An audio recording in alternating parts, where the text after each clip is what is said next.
mean, I can't tell you the numbers of devotees that wanted to meet with him or get in with him, and he would just. But if you sat down with him, it was as though you were the only person in the world. You know, you had that experience, Prabhu, and it was always, how are you? How are we? How is your health? How is your family? How are you doing? And he would encourage us. He would tell us, you know, you must, when I'm gone, you need to be following up with people. You need to find out, how is that person? And if you couldn't tell, oh, well, you know, we haven't seen so-and-so in about 3 months. Like, gee, I don't know. He was very disturbed. He was very upset. Why aren't you connecting? Why don't you know what's happening in this community? This is a symptom. And, you know, at the time I was young enough and green enough to think, well, gee whiz, you know, I got a million things to do. I mean, so if they don't want to be here, that's their problem, right? You know, that's their stuff, right? But well, that's somebody else's responsibility. I've got a job, you know, I've got things I'm doing every day. Or I'm not that close to that devotee anyway. But I see it now. I really understand how it was a symptom of his own love for the devotees. And that symptom of love for the devotees is actually also a symptom of deep love and connection with Krishna. Because we can't feel, how can we feel that way? How can we talk about feeling love for Krishna and connected to Krishna if we don't care about anything else? You know, if I don't care about your well-being, if I don't care about the well-being generally of people on the planet, or the four-leggeds, or the trees, or the environment, or the way people are going after each other, if I say, that's got nothing to do with me, it's all the material world, get me out of here. How can I really pretend that I'm going to have a relationship with Krishna, who cares about everybody and everything and knows everybody and everything? It's pretty amazing. So, yes, Prabhu. Yeah, sorry to interrupt you. No, I'm done. Go ahead, please ask. So in the context of, you know, this being like training for ashrams and, you know, like the service of ashram leader, let's say, you know, people come in and, you know, sometimes I am asked, hey, you know, like, what's going on with this person? And, you know, I disappoint when I say, yeah, I don't know. I've tried to engage them, but they just want to be in their room sleeping, or they don't show up to the programs. They don't come to japa. They don't come to the morning program, things like this. But like, how much can we do, like, when it comes to someone being here but not showing interest? Well, that you can't make somebody be who they're not. That's for sure. So that's a little different than it may be disappointing to whoever's asking you in the sense that they wish you had more information, but it sounds when you say that as though in fact you're aware what the person is choosing. And we can't make people choose something that they're not ready to choose. And so that's where we get into, we'll talk about that a little bit later. Devotee care doesn't mean, it means encouraging. You notice that Giri Rajaswami talked about Srila Prabhupada encouraging devotees. It doesn't mean forcing anybody to do anything, because when we force people to do something, they're not aligned. We're not aligned. You know, we did that exercise at the beginning where we stood in our dignity on our vertical line and our connection. Everybody needs to be like that. And when I try to be something that I'm not, if I'm not grounded and I'm not settled in that, and I've got other things happening, we're about to talk about these core nutrients. It doesn't matter what anybody tells me. I'm not mature enough. I'm not ready to grab hold of it. You know, so I can't give a kindergartner an algebra problem and expect the child to address an algebra problem. But with blocks, I might be able to help them figure out that 1 + 1 = 2. Or I don't know, maybe kindergartners are more intelligent than that these days. I don't know, but you know, 2 + 4. But I mean, it's basic. Those are the building blocks to get to the algebra problem. But the child has to learn how to do the basics first. And it's the same for us emotionally and in our triggers and, you know, in our own pathways. When someone says, I want this, and they might really want it, but they're not prepared to practice and do what's needed to get there, then you can't make them. No matter how hard, you know, you can lead a horse to water, but you can't make it drink. So it's always going to be that blend. It's always going to be that blend. We want to give people a chance and we want to encourage and inspire them. And when they aren't encouraged and inspired, when they make a choice, well, then another decision gets made relative to the rules around Krishna house. Yes. Yeah, I was going to say that devotee care is not, from my point of view, at least, correct me if I'm wrong, is that it's also not like indulging, coddling the person, Exactly. just letting them feel good about doing whatever they want to do. And that's exactly right. I mean, I talk about that as sentiment versus compassion. That in sentiment, it's, oh, poor you. Oh, that must feel awful. Oh gosh, it's all going to work out. A lot of us grew up with some of that. Oh, that's just terrible. I feel so bad for you. And I mean, I'm with you 100%.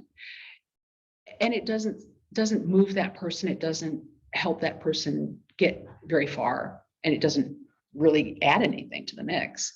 Compassion is defined in many respects as being, as Giri Raj Swami said, encouraging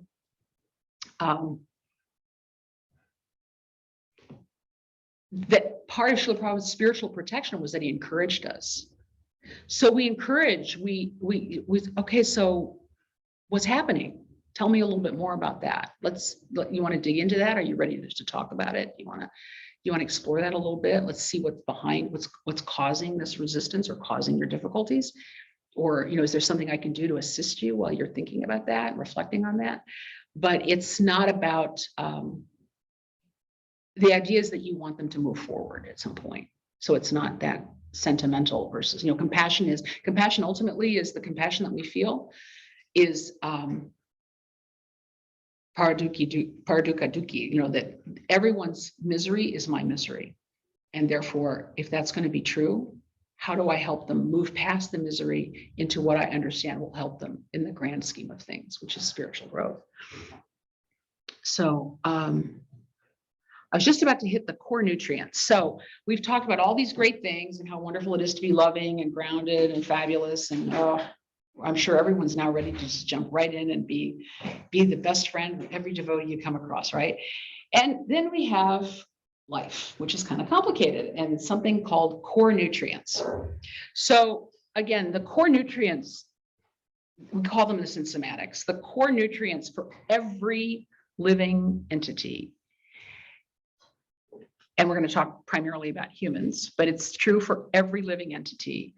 There are three of them: safety and protection, dignity and respect, belonging, connection. Those are the three things that every living entity wants at all times, no matter what. That's what we want. And we can't even always express it. We don't even always know how to say it, but that's what motivates the choices that we make.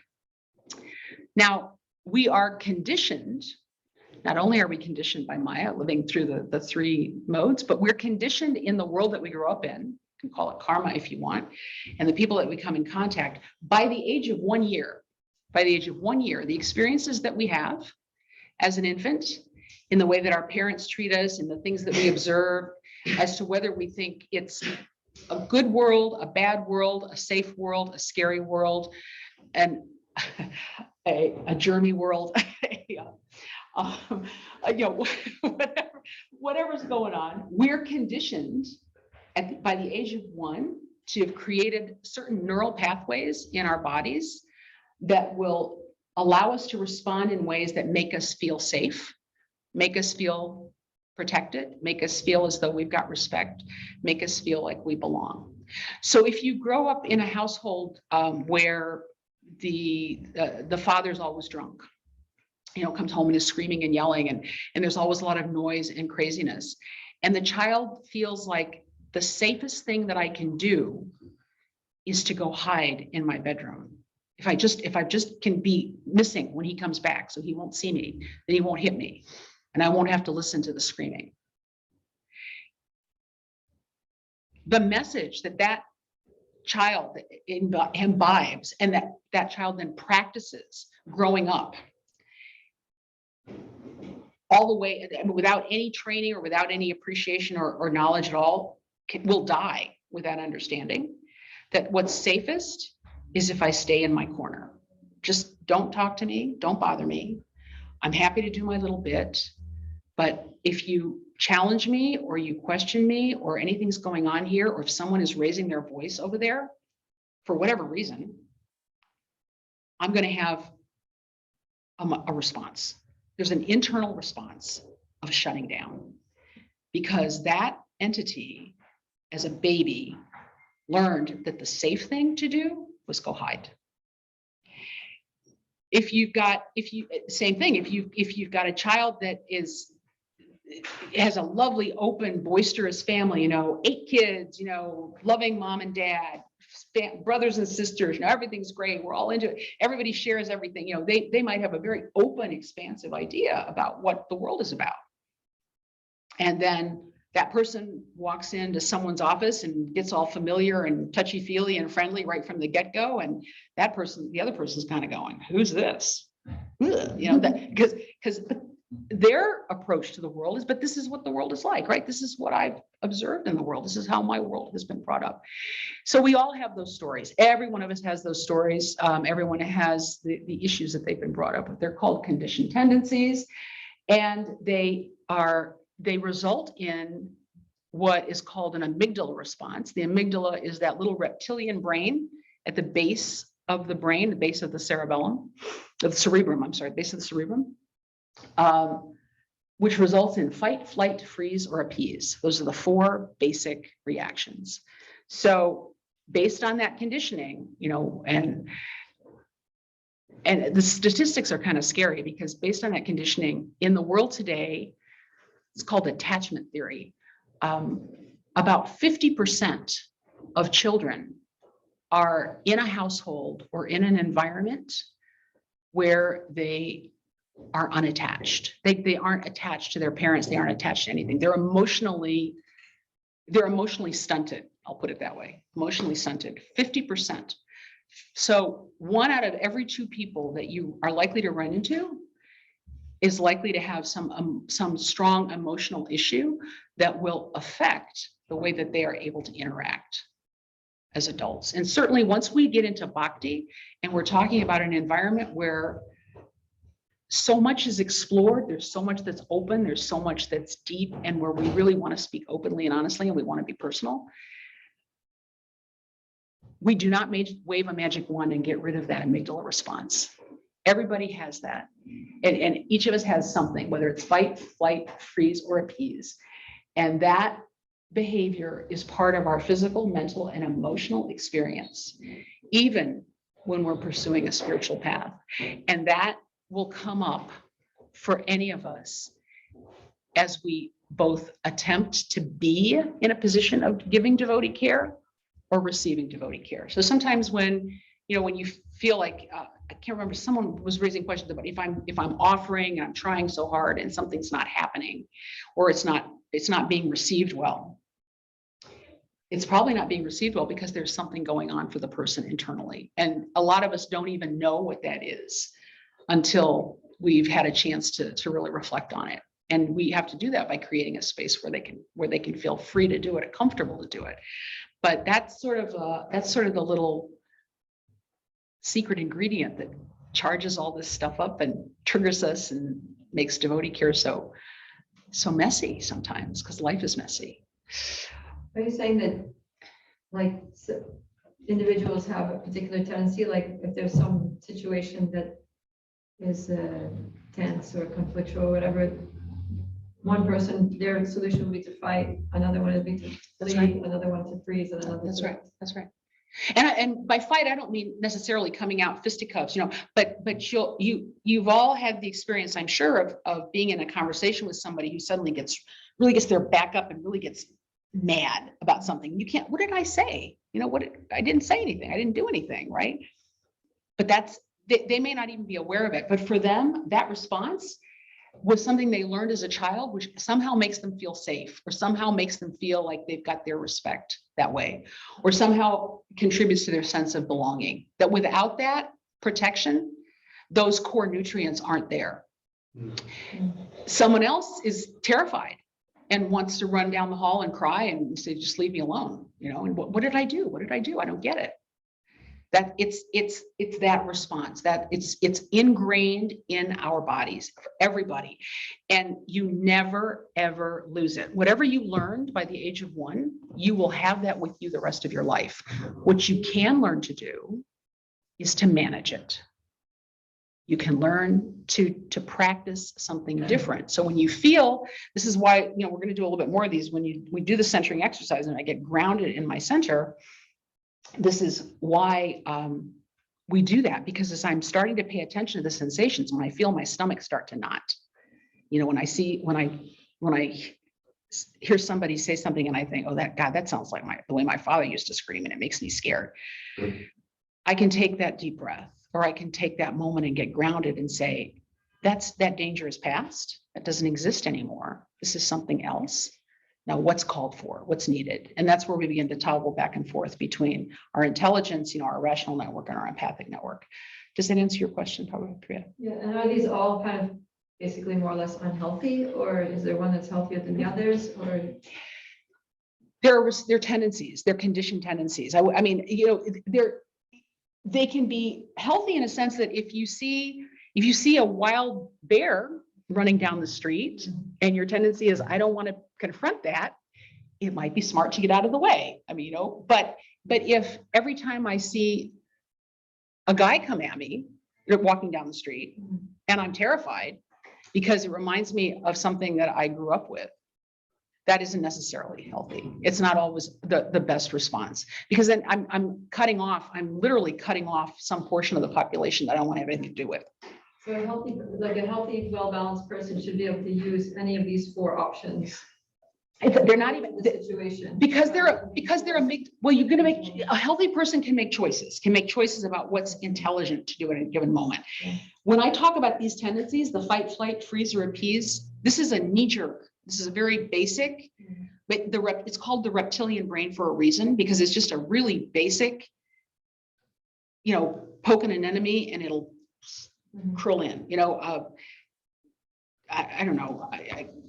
turtle. Yeah, hit a turtle and the turtle will pull in. It's not even a thought out response. It's ingrained in our neurology. And because it's ingrained in our neurology and we act, these are triggers, we're triggered by something, we don't even always know we're doing it. And so we may do it in a way that's not supportive or healthy or good. As we learn to understand what these are, and we understand I know what my tendencies are, I know what I like to do or what I don't like to do, or what's frightening me as I face those things, as I examine those things, as I'm merciful enough to understand that someone talking to me may be having that reaction, then I'm creating an environment where I can make a different choice. And the choice might be in a given moment, well, I need to back away from the situation. I need to go somewhere else because it's not healthy for me. It's not the place for me to be. I'm gone. Or I need to make this person, I need to help this person calm down at the moment because, it's not going to get us anywhere if we're all arguing. But that's a conscious choice. That's very different than that trigger of I'm just going to do it. I'm just going to do it. And we've all had those moments. I'm sure everyone's had those moments where you've been faced with somebody who suddenly just or whatever it is, and you don't know what's happening, and they don't even know what's happening. If you say what's wrong, they can't even tell you what's wrong. It's that deep. Prabhu, yes. What I'm hearing is that all these conditions, they're kind of like our roles that we choose as and even like before we even have like analytical brains, and I think we get like, what I'm hearing is that it's important to be transparent with others so we can better understand like what that person uses. Like, are they a fighter? Do they run away from problems? Do they freeze up? Do they like to please? Appease means to please people, right? Yeah. So what I'm hearing is that there's like, kind of like our God-given, like wired, like we're wired that way. It doesn't necessarily make it better or worse. It's just like our roles. We've been conditioned that way. We've had experiences that have conditioned us that way. And so transparency is absolutely great, but mostly we aren't able to understand why we're doing things until we start to examine ourselves and reflect on ourselves. And again, Bhakti is great for that. So what is my conditioning?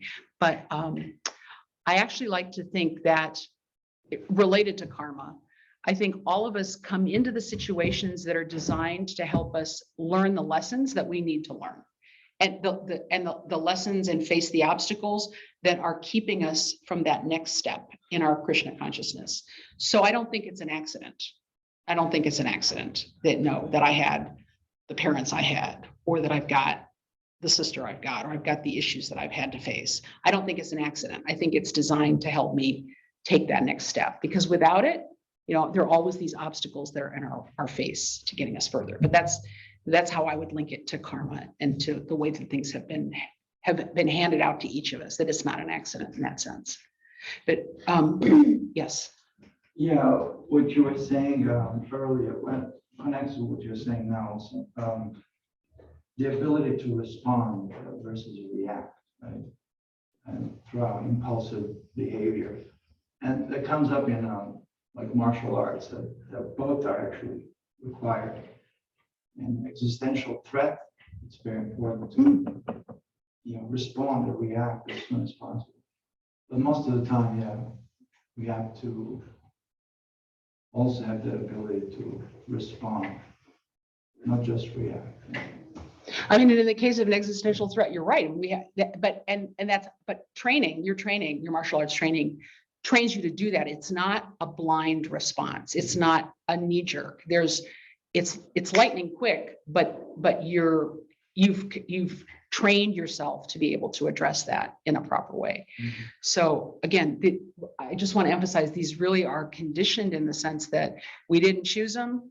We got put in situations when we were kids that resulted in us doing those things, and we do those things because they help us feel safe or respected or connected somehow. That's what we needed to do. And then the question is, what you needed to do at the age of 1 and 5 and 10 in order to feel safe. Does it serve you at the age of 30 and 40 and 50 just to do those same things? That's where the conversation starts. But Prabhu, you had a question too. Oh, yeah, I guess I'm just thinking of like a way of dovetailing, like if we have the tendency, like a safety or something connection is to kind of like just go away from things. Is it like, rather than seeing it as maybe when we were younger, we might have seen it as like an escape or something, but now maybe when we get older, we start to see it as like, okay, now instead of this feeling of escape, it's like just more to meditate and reflect and things like that. Is that a healthy way of kind of change it, like still staying with that nature, but transfer, like dovetailing, I guess, how they call it? It's a little different in the sense that it sounds like you're making a conscious choice that what I need to do is step away from this and reflect.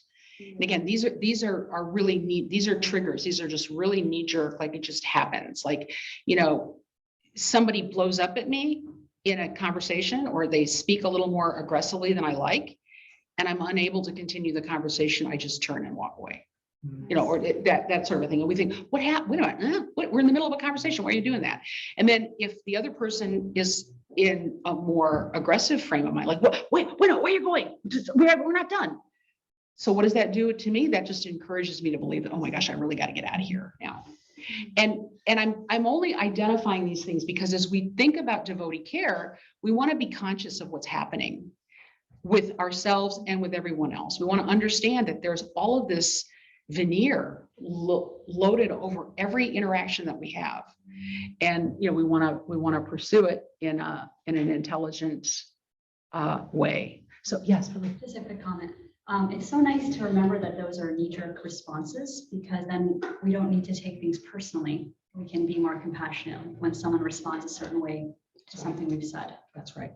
And we'll get a little bit to that, but what's beautiful about that comment is that, so if you're sitting, I sit with a lot of people who have a lot of different things going on, and I'm able to do things today that I could not have done 20 years ago. Because I can now not take it personally, but it's because I've done my own work. Because if you haven't done your own work, you can't sit with someone else's pain if you have your own pain or your own grief or your own unresolved issue. And that person starts talking to you about an issue that's very much like what's been going on for you. If you haven't done that inner work, I promise you're not going to be any good to that person. It's just going to become a mess. So you're right. We learn not to take it personally, but in order to learn not to take it personally, we have to be very attentive and mindful of what's happening internally in us. So the elements, coming back to this idea of elements of devotee care, I want you guys to add into this, but relationship seems like something I've heard that we've talked about. There's a relationship there. It's balanced. It's not just about giving or receiving or emphasizing giving. It's also about receiving, that there's that flow back and forth. There's intimacy, closeness, it's personal, it's loving. I mean, loving, Srila Prabhupada described those 6 exchanges as love. It's love in action. My guru or Bhakti Swami used to talk about love in action. It's a verb, not just a noun. Love is a verb. And care, compassion, vulnerability. Yes, Prabhu. Well, I just have a question on how to find that balance of the give and take. Or sometimes, like, and people have, said like it's good to find that, like, not going too much into another person's life, like not getting so involved that we might forget about our own like self in life. So how do we find that balance of not just doing too much and like staying ourselves too? It's practice, and we're going to spend a little time in the next part of this practicing those things. Okay, just being. I mean, I can't turn it into a perfect course, but in 3 hours I'll give you a taste anyway. Yes, Prabhu, did you want to? Oh no, okay. So care, compassion, vulnerability. So care. So I just picked some quotes out. What do these mean?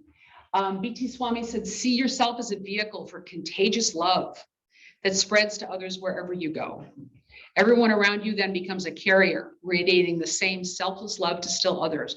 If we see ourselves as a rescuer, if we see ourselves as a victim, if we see ourselves as some kind of a hero, if we're in there trying to change things, make things happen, if we're attached to an outcome, that's usually when we get ourselves in trouble. But in this case, he's saying, you're just contagious love. That's it, just contagious love. And if I can offer love, that goes a long way to connecting and to beginning to create that fertile ground for an exchange with someone. Sometimes that's all that person needs, is to feel that, quietly, that they are supported, that they are loved. And then Rukmini, I love this quote from Rukmini. Rukmini Devi is a disciple of Bhakti Tirtha Swami. She's married to Anutama, the communications director. She's an amazing disciple. I think we have to create a culture that really imbibes and follows the mood of Prabhupada's care, Krishna's care for all living beings.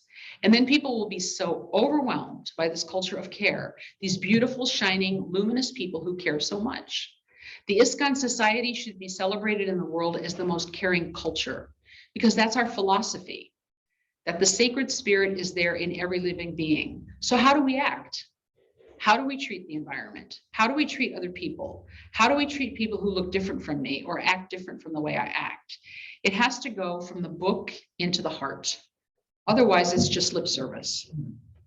So again, these are, care, it's we begin to embody. How do I embody caring? How do I embody love? How do I move from reading about it in the Shastra and the quotes and all this stuff to really seeing that example? I want to be like that person. I want to do what they did. I want to express it the way they did. How do I begin to do that? How do I take that risk? So care means not detached.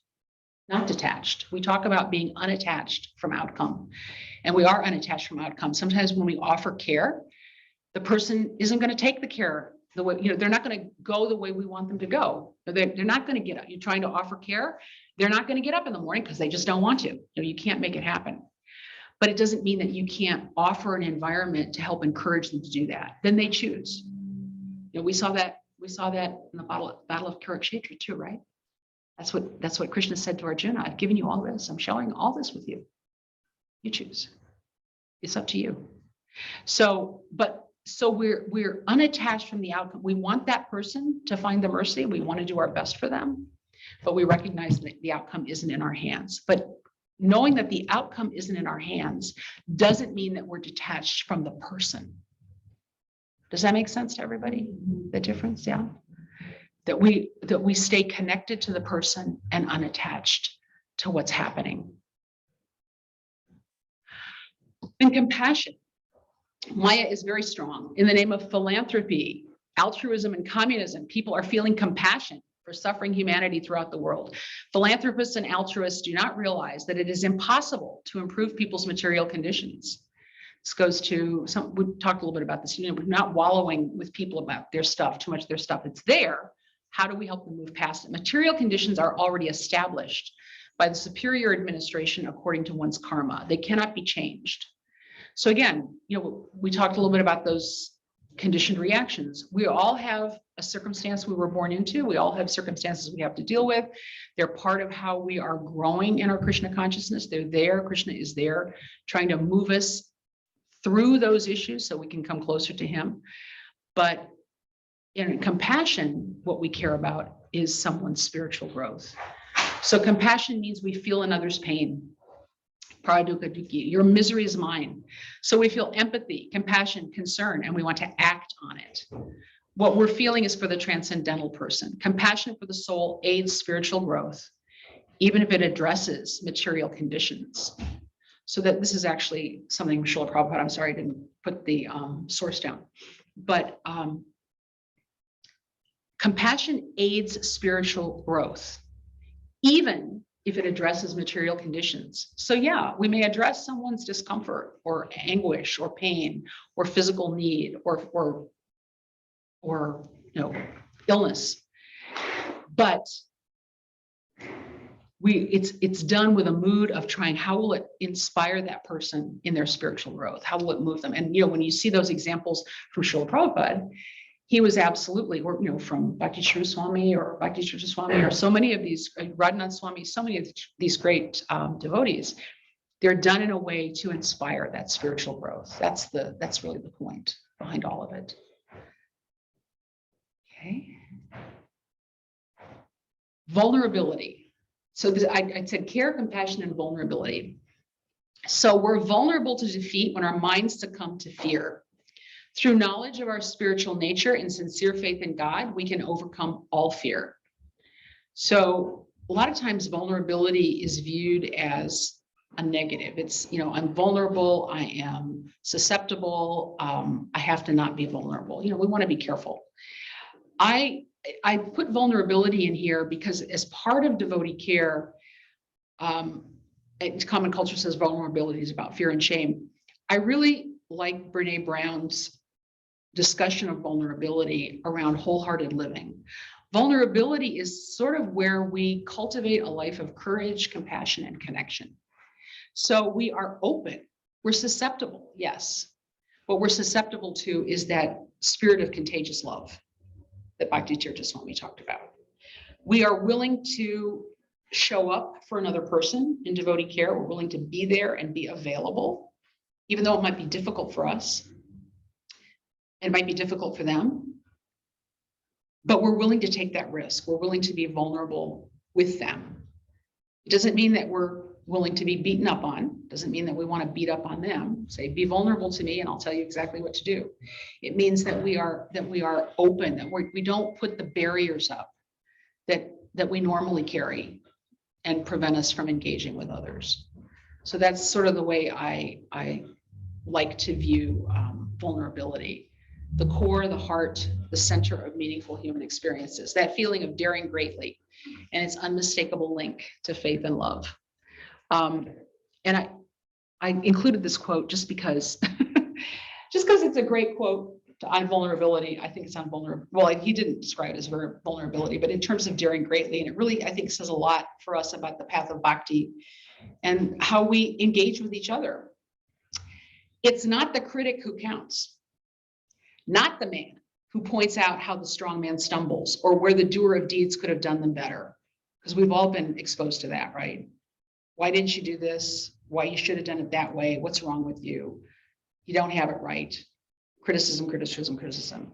No, the credit belongs to the man who is actually in the arena, whose face is marred by dust and sweat and blood, who strives valiantly, who errs, who comes short again and again.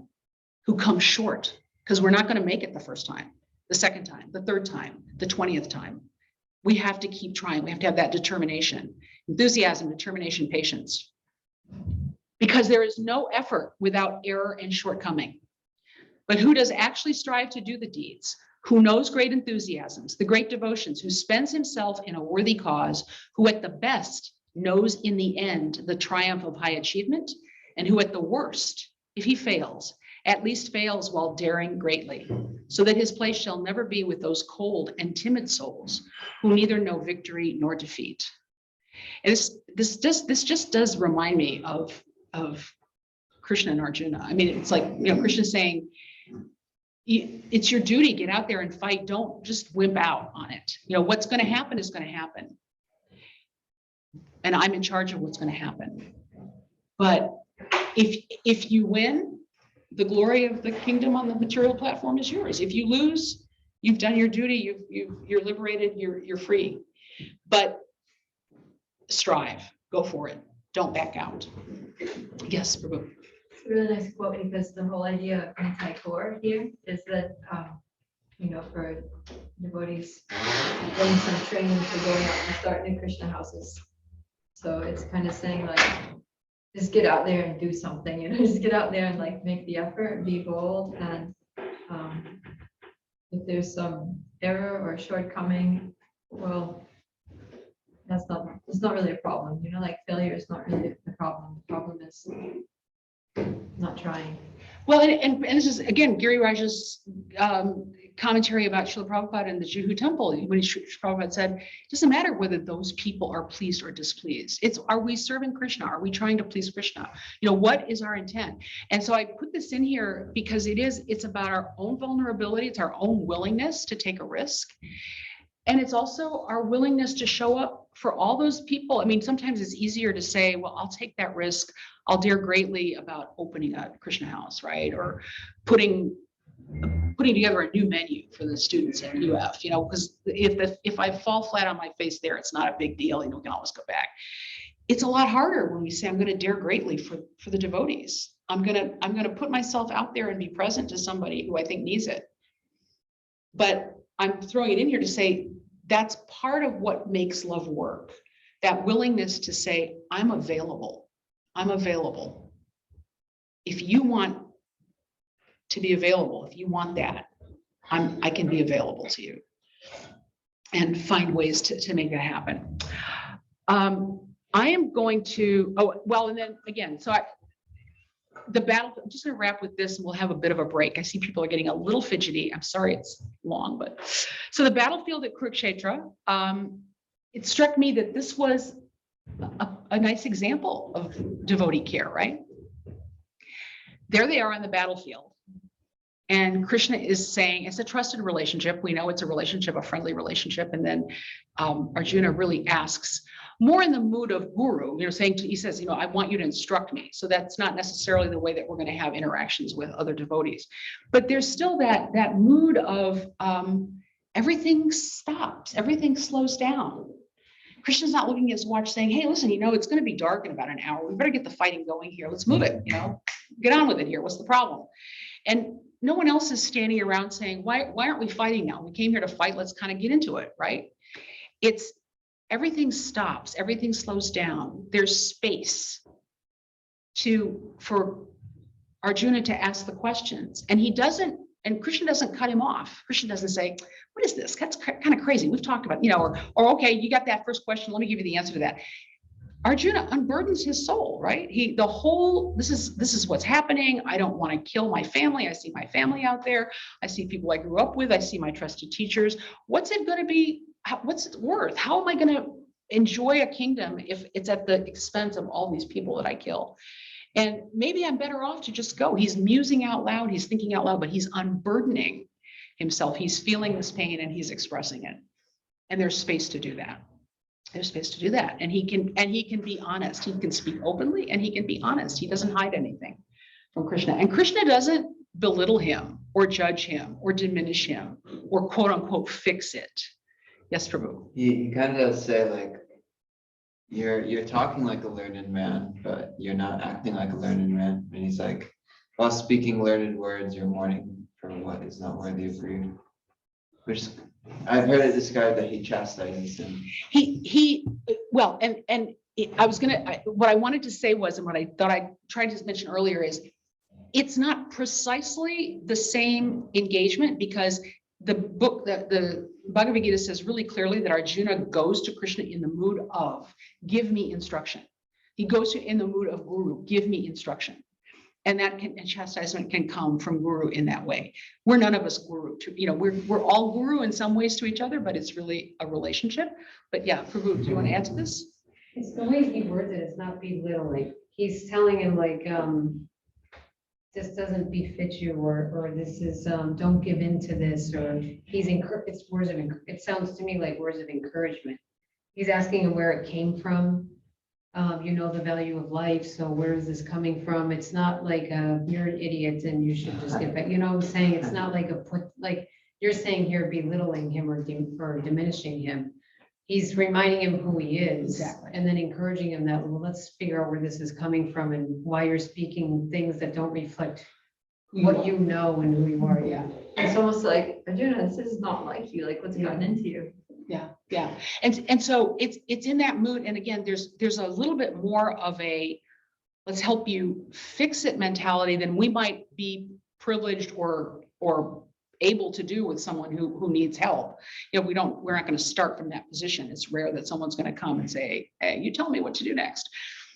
But the mood, what struck me about it is that as I was putting this together, the mood on that battlefield is very much the same thing in that interaction. You've got two people who respect each other, the Supreme Lord, but we understand that in that pastime, he's taking on the role of a friend to his friend Arjuna, and that he walks him through it. They have that exchange, and Arjuna doesn't feel that because Krishna is saying to him, you know better than this. This isn't who you are. Tell me what's going on. That he needs to hide from him and say, oh, you're right. I guess I goofed and I shouldn't be asking these things. There's a full exchange. And it's based on love and intimacy and caring and respect and the space for that.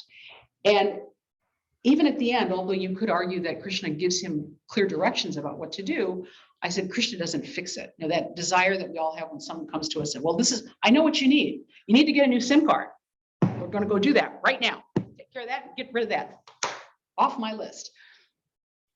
He gives Arjuna the choice. He says at the end, I've told you this, you know who you are, you know what's important. I've given you this choice. Now you decide what makes sense to you. So let's take a 15-minute break. Is that okay? So, because I want to make sure we have a chance to go through some of the exercises. We'll come back just a little before noon, if you don't mind, Prabhus. Thank you so much for your patience. So those of you who are on Zoom, we're taking a bit of a break. We'll come back just at noon, okay? Haribol. Now what do I do? You can pause the recording. It's really nice. I did not want to go to the bathroom. So I thought to be there. I'm sorry, I didn't expect it to go so long. There's been some nice conversation. So. All right, Prabhus, we'll get started. Since here we go, and I'm sure that those who are still out will come back. So the whole point of all this is, as I'm going to flip back one. So just in terms of reflecting a little bit, as we've talked about the core nutrients, how do we dare greatly by nourishing each other's spiritual growth and making space to face material patterns and growth points? How does devotee care inspire faith? What am I open to, love or fear? All these are just points of reflection. And I'm going to move to the next practice. It's a practice we've already done.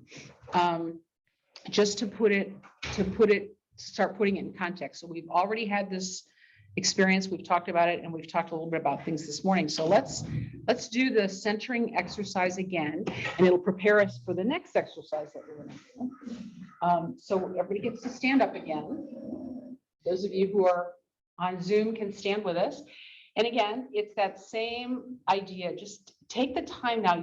Hopefully you have a better experience or better reference point as to how being centered in ourselves helps us be more present to others. Because that's ultimately, when we talk about devotee care, in my worldview anyway, we're really talking about learning to be present for somebody, not rescuing them, not fixing it for them, not, whatever.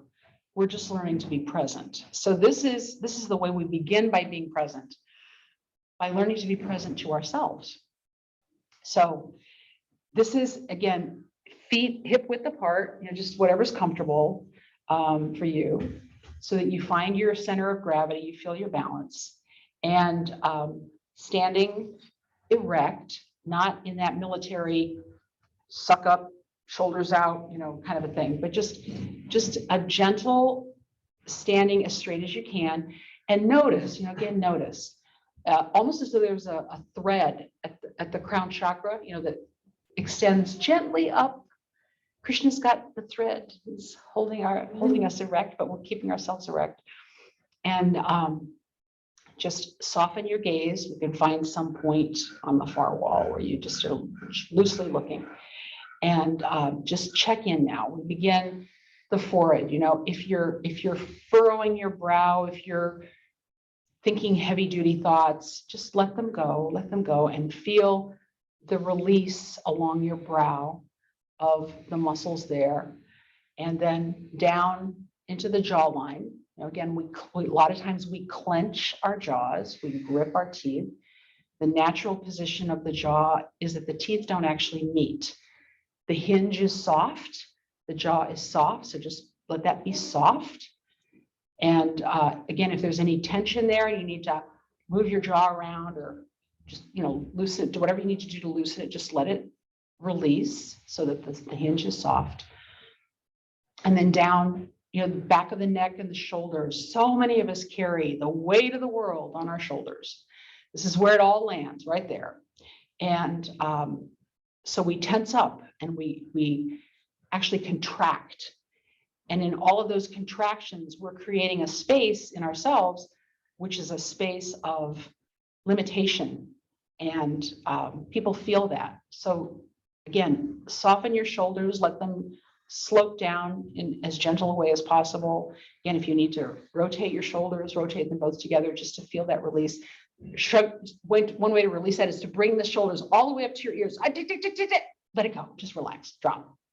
And just feel how your shoulders fall into a more natural place. Don't grip hold. And then on down to the chest cavity. This is where the heart resides, right? This is where the heart resides.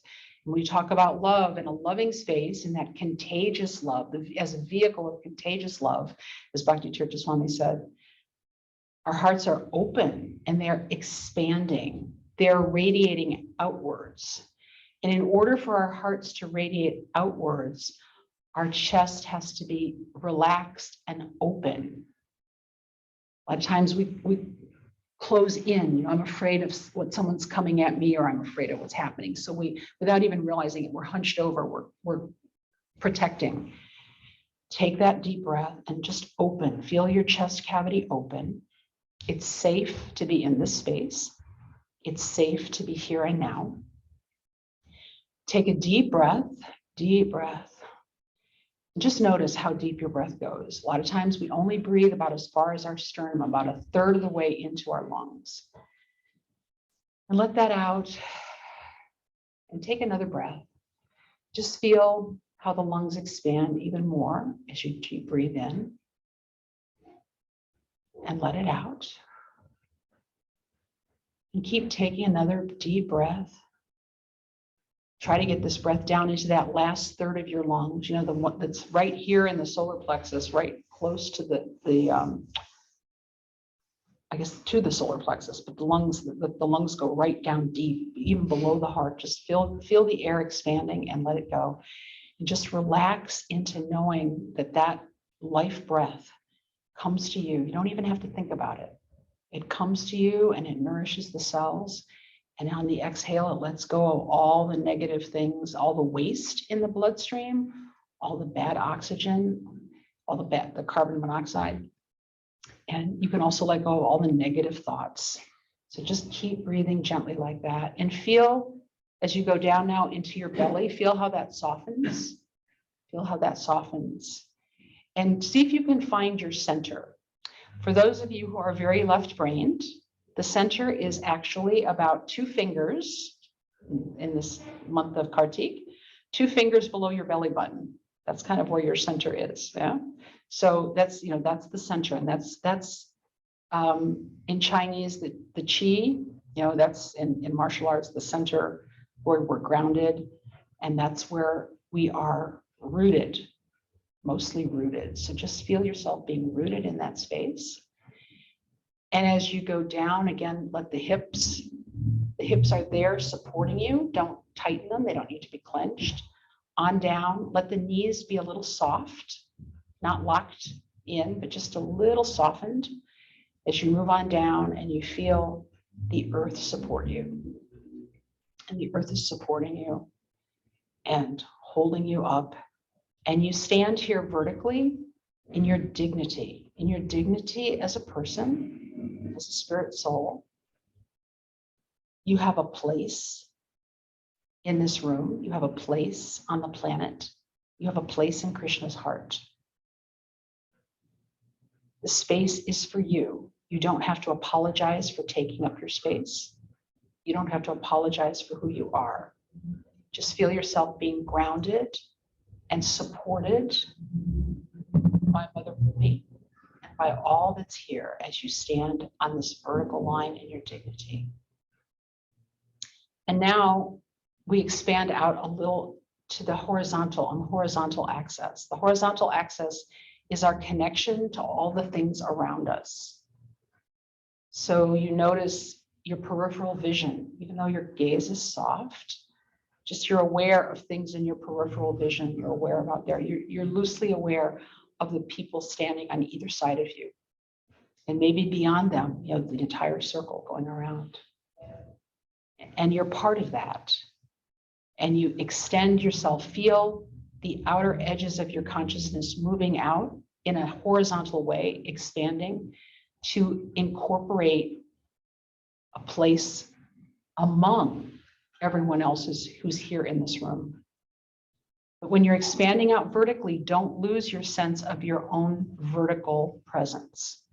Don't lose that sense of your own self standing here. You're connected and you're still an integral person with your own integrity and dignity on a vertical line. Then you just feel that connection. This is our social engagement in our bodies with each other and with the world around. And actually, let's expand that horizontal outside of this room to feeling the life that's teeming around us. There are a lot of plants and trees and greenery out there. And there are many jivas running around doing their business. Some of them are in cars and some are the little bugs scooting along across the dirt, looking for their crumb of prasadam.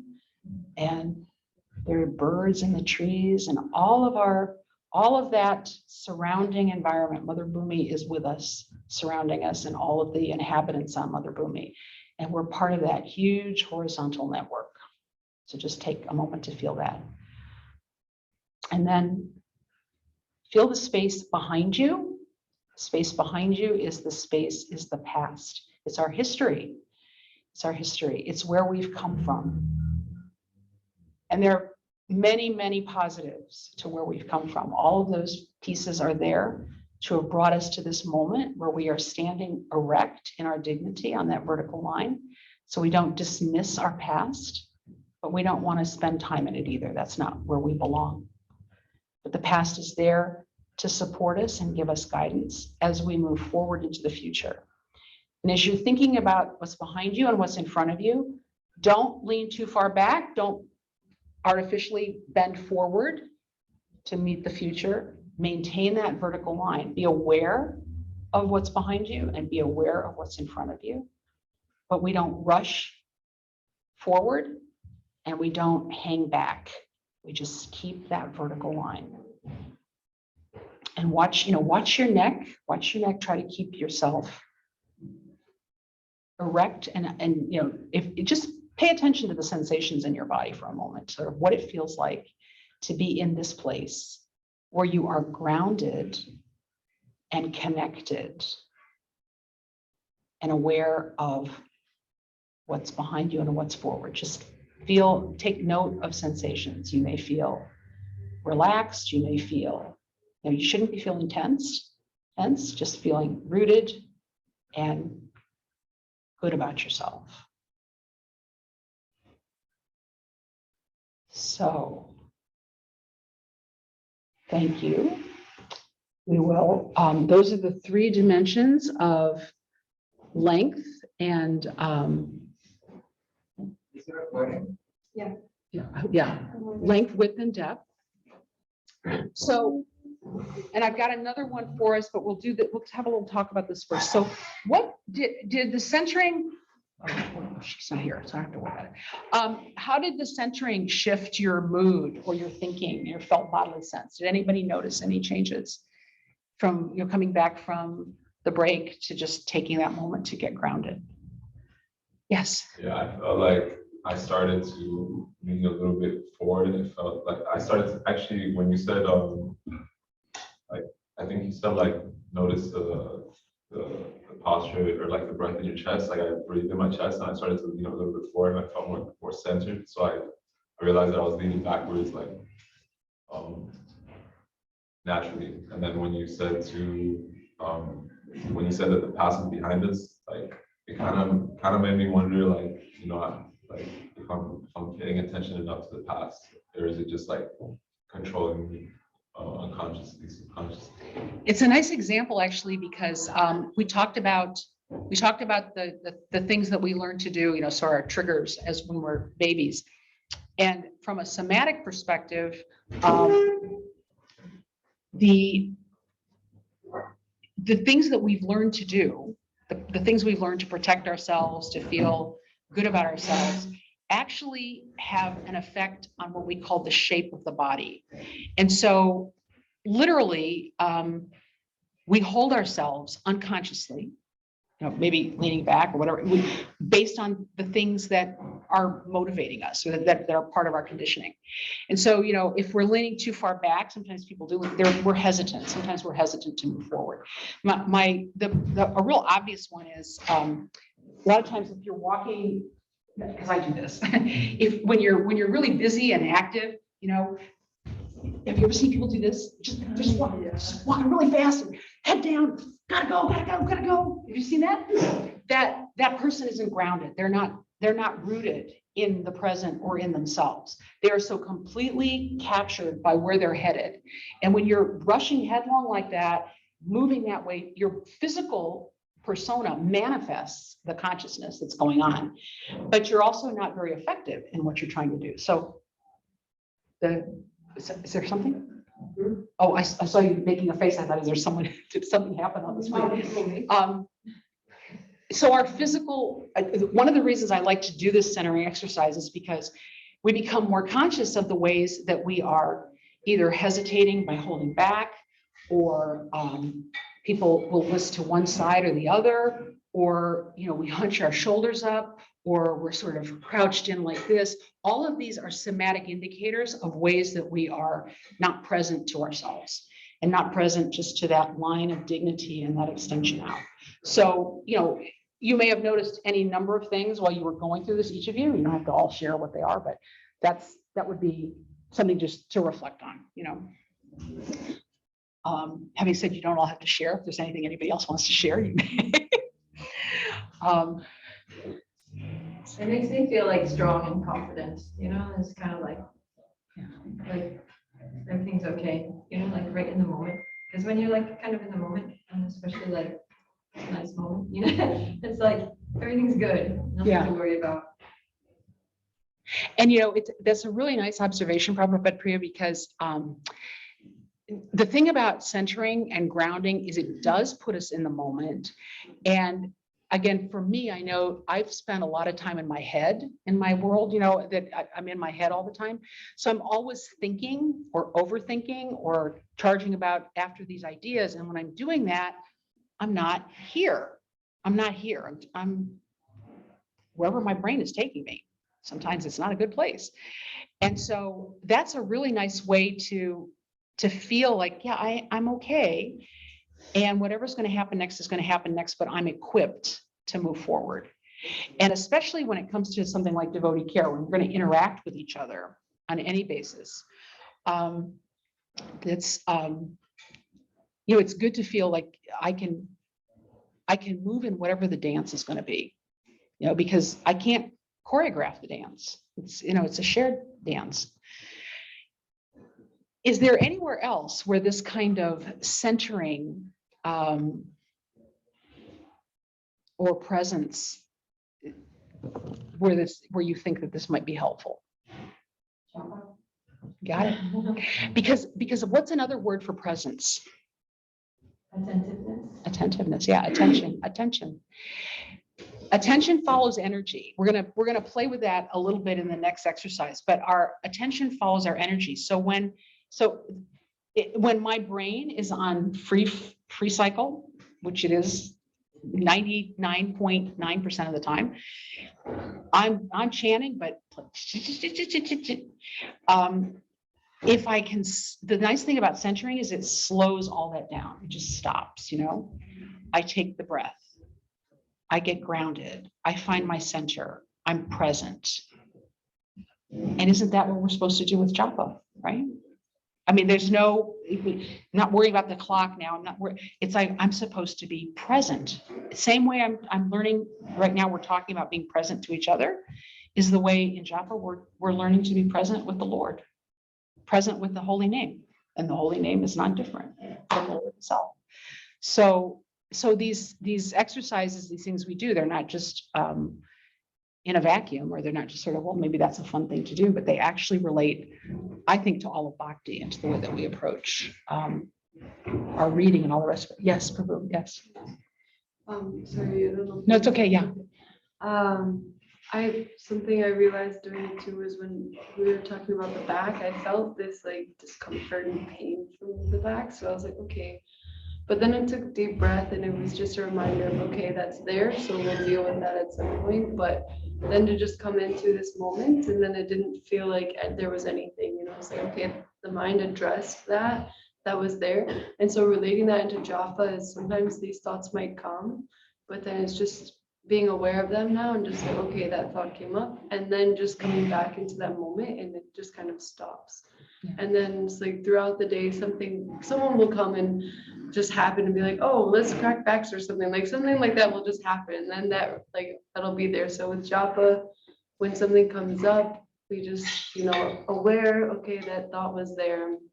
But then come back into the moment just by breathing, like how you're saying, and then it will come up. But then it just feels like nothing is, like when I just breathed and just focused on the posture, didn't feel this pain. It was only when I brought my awareness there, okay, that's there, I'll just deal with that. Well, again, the body, you know, we have things that have happened, so we carry them in the body. We do carry them in the body, and that's inescapable. The thing about these centering exercises, you know, any of these kinds of exercises, is that they engage our bodies. We think that if I could just get my mind under control, it's enough. You know, I'm noticing I'm off track. Let me bring my mind back, my attention back. But if you can also enlist, you're embodied. The spirit is in this vehicle. If you can, it's like saying, I'm seriously going to get the car parked properly next to the curb, and I'm going to have on the handbrake, and, you know, the ignition is off, and it's like taking that moment in your own body to say, I'm centering the body. I'm using the weight of the body, the feeling of the body, that it can be centered in that chi, you know, in that centered spot, in that root place in the physical persona, to actually support the japa. And your breath is a really easy way of doing that. I mean, so these exercises are too, but breath is a really easy way of doing that. If someone blows up at you and you've got 10 seconds and you want to just give it right back to them, taking a couple of deep breaths. You know, your grandmother used to say, count to 10. I'm saying, take a couple deep breaths, 2-3 breaths, letting it settle, finding that center point will allow you to respond instead of react, respond in a better way. It doesn't mean that a response isn't needed. It means that you don't have to just get triggered. And same thing, you know, I'm fidgety, I'm anxious. Let me take a deep breath. Let me get settled here in my chair, on my bench, you know, on the floor. Okay, mind, let's come back. Let's come back and listen. It just slows things down, and it gets you past all the stuff that the mind has been, got to do this, got to do that. Yes. Just a comment. There's a chiropractor in town who has treated a lot of devotees, and he commented to me once that he's noticed, he's also like very perceptive with energy fields and so on. And so he said that he noticed that the Hare Krishnas that the energy field kind of gets cut off. It's like more of like a triangle, like all up here, a lot up here, as opposed to like all around the body.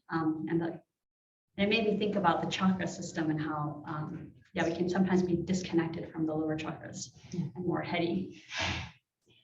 And that's not just true of devotees. I mean, it may be very obvious with devotees, but it's, I mean, I can tell you in Washington DC, most people are walking around precisely up in, you know, in this part of their head. Because I did it for years, and it does make a huge difference to get more grounded, because we're part of a package.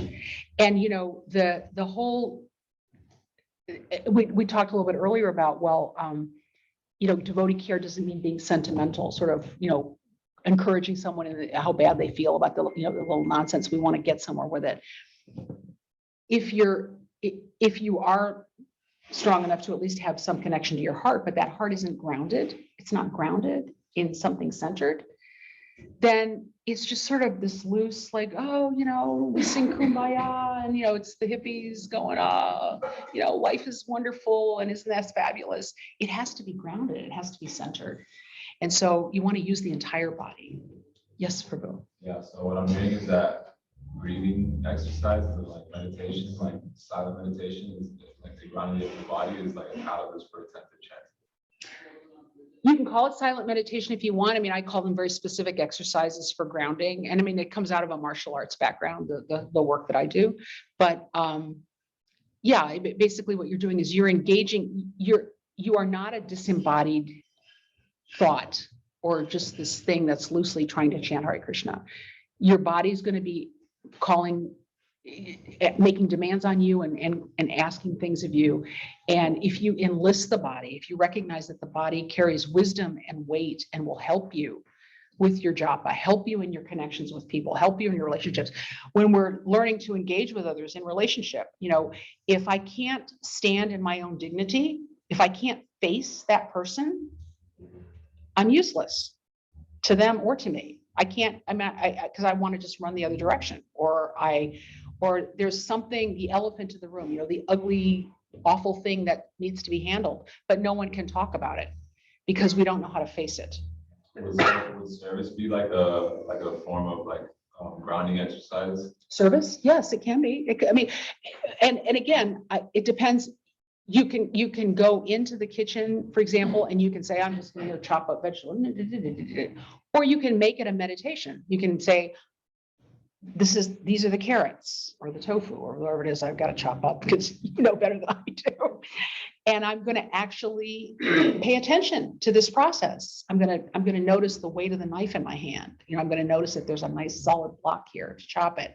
I'm going to be standing or sitting, whatever, you know, in a way that's grounded, so that I'm doing this with intention. Ultimately, the centering exercises that we're doing are talking about developing intention. It's about developing intentionality. And intentionality is really a critical element of any relationship. It's a relationship, our relationship with japa, our relationship with each other, our relationship with the Supreme Lord, our relationship with Srimad Bhagavatam class, our relationship with coming to Mangalarti. It's what's our intention? Am I willing to form that intention? And this is a way of engaging the body to do intention. So yeah, and we have to learn to, in order to be present to another. We talked about another word for present being attentiveness, attention. In order to be present to another, we have to learn to be present to ourselves. Ultimately, you know, I can't sit, we were talking about this at the break, I can't sit with somebody else's stuff if I'm in the middle of my own stuff. And if I don't really understand what my stuff is, if I just understand that every time someone says something, I get irritated or anxious or unhappy or scared, then I'm not able to really work with anyone else, because I can't work with myself. And so these exercises are a way of helping us start to slow down and settle and say, okay, I know I've got a pain in my back. What is that about? What's that reflect on? And, you know, as you reflect on that and think about it, you'll find out that it's related to something. It's always related to something. By the time pain or an issue manifests in our body, it's at the grossest level. It's manifested way back, months, years, whatever, on a much different platform, trying to call itself to our attention. But when we aren't paying attention and we don't know what it is, it'll eventually land in the body. And then we'll, oh, now I can't ignore it because boy, my back hurts, my hip hurts, my shoulder hurts, I'm crunched up, I'm grinding my teeth at night. Ugh, what's that about? And then it's the way in which it says, okay, if you won't get the hint, I'm going to grab that cosmic 2x4 and slap you upside the head because now you're going to have to pay attention. So the body will bring that information to us. And that's why, we do some of these exercises, and that allows us, by being present, we're aware of our own internal signals and dialogue. And then that will also allow us to place our attention on others instead of being distracted by our own stuff.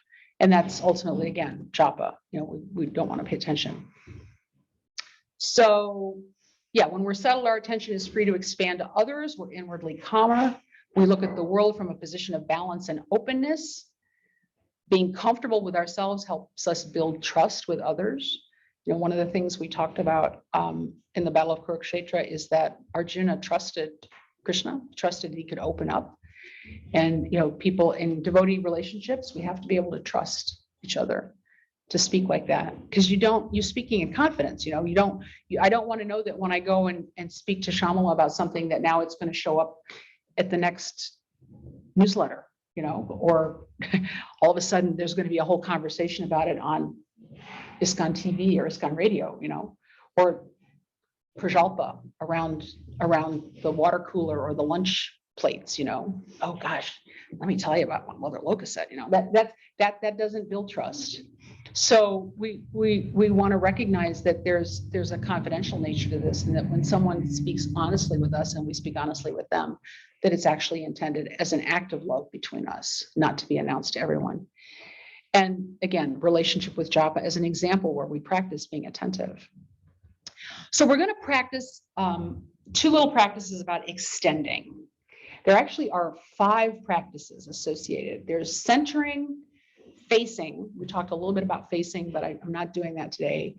Extending, entering, and blending. These are 5 distinct phases that you can practice relative to relationships and actually relative to leadership. But I thought I would just practice with extending, because extending leads us into a nice segue on listening, a little bit of listening, which is sort of critical to devotee care. So the first thing is extending. So we're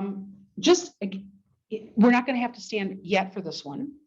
So for this first exercise, just get yourself grounded, feet on the ground, again, hips on the chair or the bench, whatever it is, just put your attention on your breath, take those few deep breaths, find that center spot again. You're familiar with it by now because we've done it a couple times. Find that center spot. Just feel yourself settled and your back will be somewhat erect. If you have a back to support it, that's great. Otherwise, just, feel yourself there. And just put your attention on your breath for a minute. Feel yourself in and out. And it's so nice to take a deep breath and let it out. And feel your sit bones, the 2 bones, that are there on the ground, supported by the chair, or supported by the bench, or supported by the floor. You can feel, just move your attention to your sit bones. Move your attention back maybe to your breath.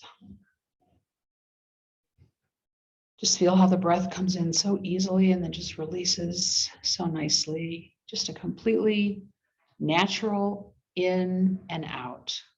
You don't have to force it. You don't have to make it happen. Your body knows exactly what to do. Just pay attention to your breath. Watch it in and out. Now move your attention to someone that you love, someone who's not here right now, just someone that you think about. Just notice that. Your attention is on this person that you love. You notice a feature about them that you really like, or some characteristic that's meaningful to you, or maybe you just feel warm and fuzzy because you like them so much, or they care about you so much. Now move your attention outside into the area just around you. What sounds do you hear?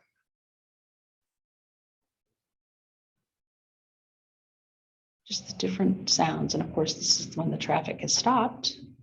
So now we can't hear the buses and the cars, but there's sounds out there. Pull your attention back into your body, to your breath. Okay. So that's just a really gentle, we're complete with that bit of an exercise now. It's an opportunity to get in a sense of how you can move your attention around. It's an exercise we're very familiar with when we're chanting japa, and our attention tends to wander anyway, whether we choose to or not.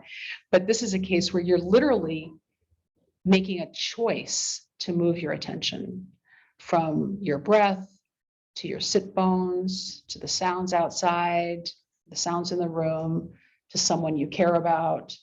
You direct your energy, and your attention follows that energy. You know, you can move your attention around. So this is another exercise. I'm going to try this one too, because it's a really powerful exercise, and it's an interesting one around extending. So I'm going to ask everyone to stand and just if you can feel yourself, just automatically find that space where your feet hip width apart and you're feeling grounded. And then when you're ready, find a spot, you know, with a wall, whatever. Just hold your arm out, and you're going to start by not to touch the wall, but just to focus on the wall with, you know, again, left, right, whatever works for you, some space. Now feel your attention. You're grounded, right? You're feeling settled in your body. Feel your attention moving out through your arm, all the way through your arm, and it's not rigidly holding your arm. Just you feel your attention moving your arm, tension moving through your wrist and to your hands. And again, you're not holding your shoulder and your arm rigid, but you aren't holding them slack either. Just let your attention, let the energy move through your arm, and feel the energy going out through your fingers. And it's going out through you now, and it's hitting that wall that you're focused on. Give your attention to the energy moving and holding your attention on that wall. And if you feel strong, so what I'm going to do is I'm going to show you. So just are you feeling centered here? So with pressure, you see, I can't move your hand down unless I'm pushing hard, as long as you're paying. Great, yeah. This is strong focus. Your attention is completely there. I can't move Christina's arm with just a little bit of pressure. She's solid to my touch. It's harder when you're doing it to yourself. I will try. May I touch your arm? Yeah. So see, your attention is moving through your arm to the wall, and even though I put pressure on it, I mean, if I hung on it, I could probably pull it down. But the idea is that you've got there. Yeah, you see, you can feel the chi, the energy moving through your arm. And now imagine that your energy is going out from that arm beyond the wall, out into Gainesville. Just out into Gainesville, and feel that pressure. I can reach you guys over here. Yeah, got it. Here. Yeah, see how without any, I mean, a little bit of pressure, you're anchored. It's also you're anchored to the wall. Yeah, good deal. All right. Oh, it's all right. Yeah. So you've got that experience, I'm just trying to get you to get that experience of what it is to have the energy moving through your body. This is where your attention, you may drop your arms. I'm so sorry. I can really feel my fingers Tingling. So, the reason we do that again is energy will follow, attention will follow energy. So what we're doing in that exercise, you're actually allowing the energy to come up through your body and you're sending it out. You're sending it out. And we send that energy out to all the people that we engage with all the time. You know, that's just a physical opportunity to get a sense of what it's like to extend. So, yeah, we're not going to do these because some folks are online and it's harder about allowing, but if you imagine for a minute that you are, at one point I said in one of the first exercises, imagine that you are with someone that you love, someone that you care about, bring your attention to that. So what happens when you are fully with someone? Think for a moment about somebody that you really enjoy speaking to, or that you really have a close relationship with, or a good relationship with. What's it like to be present for that person? It's like a cocoon, like everything else kind of fades out and it's just. Very clear, very directed, just present. I keep coming back to that word present. Does that kind of address? Yeah. Anybody else have any other thoughts they want to add to that? Yes. Like all the happiness, like in your body is like. Lift. Okay, nice. The heaviness is lifted. You just feel there's just a connection. Yeah, there's presence and there's connection too. I mean, you just cocoon, but I think I always think there's connection. There's a bond. There's a bond. There's a bond, yeah. And when you're in that conversation with them, or even if you're just sitting with them, do you feel attuned to what's happening with them? Yeah. So if they're disturbed, if they're peaceful, if something's happening, if there's something on their mind, and they likely the same for you. Someone will say, something going on. I'm picking up that you maybe have a question. I'm picking up there's an issue. You've all had that experience, right? In a conversation. Except when someone starts using their phone. And by definition, when that's happening, they're pulling the energy back. They're not present. Right? So it's all, we all have that experience of, oh yeah, prabhu, sure. You get something you want to tell me about? Yeah. Sure. Go ahead, I'm listening. Yeah. Anybody had that experience? It's not a good experience, right? I missed that part. Cute. All right. So when we direct our attention, this practice of extending is learning how to direct our attention. And so energy follows attention. We can concentrate our attention, either, I'm focusing on my breath, or I'm focusing on the center of my body, or I'm focusing on my sit bones, or I'm focusing on that place on the wall, or now I can extend my energy out into Gainesville. I can extend my energy out to think about my grandmother sitting in Chicago, or I can extend my energy out to think about my sister in France, or, whatever or my friend in Michigan. I can think about all these things, and I can almost be there in a moment, by extending like that. So our attention, we can extend in a very focused way.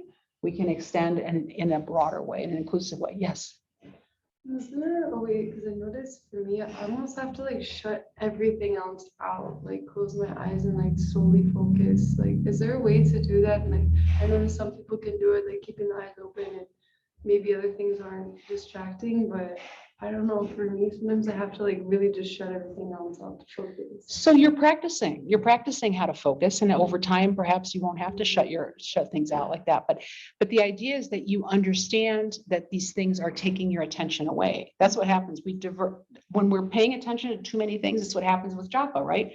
Our attention is diverted. We're no longer listening to the holy names.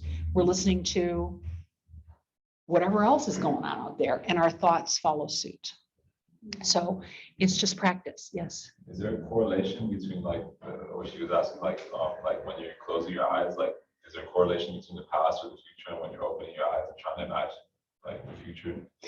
No, not so much. No, not so much with this. I mean, when you're just trying to connect and be present. If you allow yourself to start thinking about the future, then you're directing your attention, you're extending into the future, or you're thinking about memories, you're thinking in the past, you're extending that way. That's where your attention is going. But for the moment, what we're trying to do is just say, I'm giving you the experience of what it is to focus your attention. So as you can learn to focus your attention in any number of ways. And sometimes we do want to focus it on the future. Sometimes we want to focus it on the past. Yes. Linda. Based on what Kaylee was saying, I think a lot of people claim they can pay attention to you and everything else, but they actually can't. They can't. Yeah. Because I know I've experimented with people who claim they're paying attention. And I may bring up what I said later in conversation, and they'll respond as if they're hearing it for the first time.